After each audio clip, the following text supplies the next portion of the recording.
When Uncle Terry died, we placed sunflowers on his casket. No children survived him, so he tithed his savings to the conservation of butterflies. The church was cold, those old stones holding the stories of 30 or so generations, matrimony and lament, baptism and dedications. He was the last of his siblings, so now buried was a lineage like those sunflowers that he cherished. We printed a picture of him standing beneath one and decided that was how he'd be remembered. All those memories now sunk beneath the soil. But when spring arrives and thaws the frost-bound ground, they will not rise. Their time has come and gone. We are but butterflies, fluttering for a day and believing it is forever. What can I say of a life that was so weathered? And by that, I mean, my uncle lived seasonally. How else do you plant a garden unless you submit to both the summer and the wintering?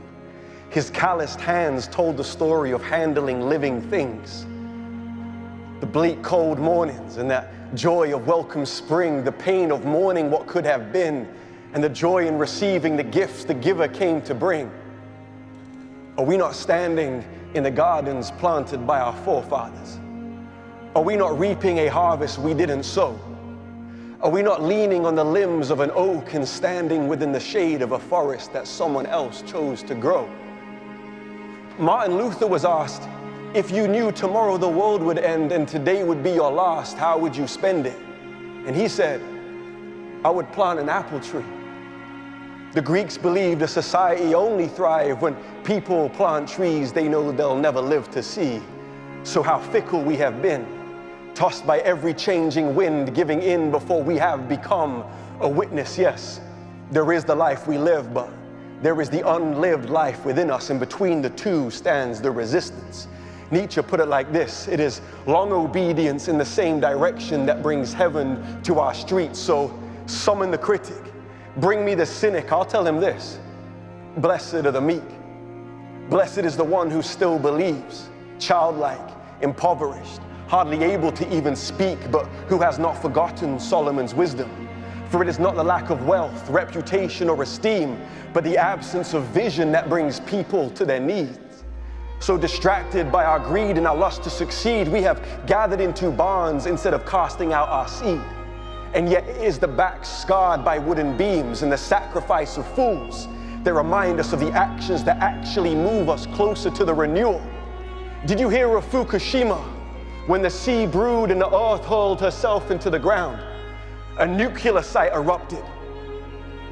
An invisible storm rained down, contaminating the land and poisoning the food, and they evacuated thousands, but for those that couldn't move, they stayed housed in, surrounded by elusive clouds that lingered like ghosts, becoming suspicious of the air that they once innocently consumed. And yet, amongst the chaos, there was a monk dressed in crimson hues who walked through those fields planting sunflower seeds within the ruins.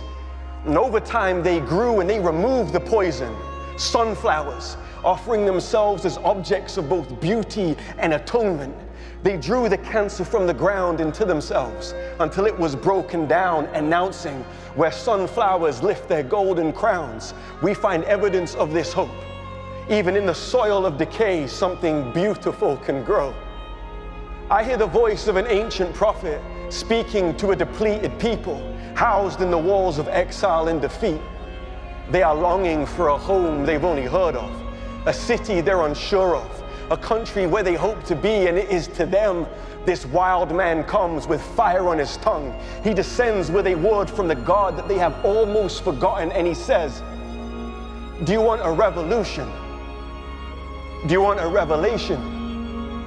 Do you want to renew your vision and reshape a broken nation? Do you want to overthrow the systems that have polluted the minds of your children and your spirits? Do you want to live in abundance and remember where you come from? Do you want to do the will of God, or at least undo the will of demons? Do you want to see people prosper in every sphere and across every tier of meaning? Do you want to live a life worth remembering? Do you want to leave a legacy? Do you want to offer something to future generations only now brewing in the wombs of their mothers and the hearts of their fathers? Do you want to be worthy ancestors? Do you want to answer the call and stand before kings, not as princes or princesses, but as jesters, making a mockery of power built on bricks towards heaven? Do you believe beauty can save the world? That the stories told within those trenches were more powerful in the hands of the soldiers than their weapons? And do you want to starve out the madness and restore man's appetite for sanity? Do you want to come back to clarity and conviction? Do you want to build a society on the foundations of wisdom instead of self-serving ambition? Well then, plant a garden. Plant a garden in Babylon. Bury your seeds in the soil that you battled against for so long, because this is the only world to which you will ever belong. So turn your exile into Eden and turn your sorrow into a song. Turn your rejection into the birth pains of restoration, and mine from your frustration the potential of growth. Pull from your suffering a morsel of hope, and forgive your captors. Forgive the ones that made you bleed, let them go. For it is time for us to build. No, it is time for us to sow. No, it is time for us to become the seed, to live in proximity, to lay our lives down so that others one day can simply breathe. Empty the barns in which you've stored. Build a bigger table. Invite your enemies over for dinner and open up your doors. Love your neighbors like you love yourself. And love yourself like you love your neighbors. And for the love of God, remember the poor. Remember the poor. Remember the poor. Sweep your streets like you're paving gold, because in reality you are. How you do anything is how you do everything. Make your stand against injustice loud. No, make it deafening. Push the needle towards integrity. Pour kintsugi gold into the hostage memory. Turn those ashes into confetti.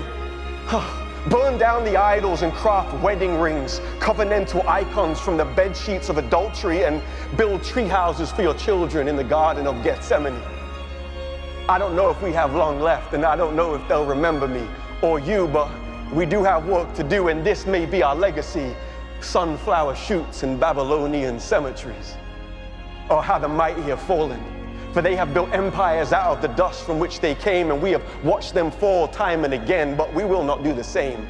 We have learned from their mistakes. In their place, we will build not high-rise apartments or regal estates, but gardens. Because who is really in prison when steel bars become a trellis?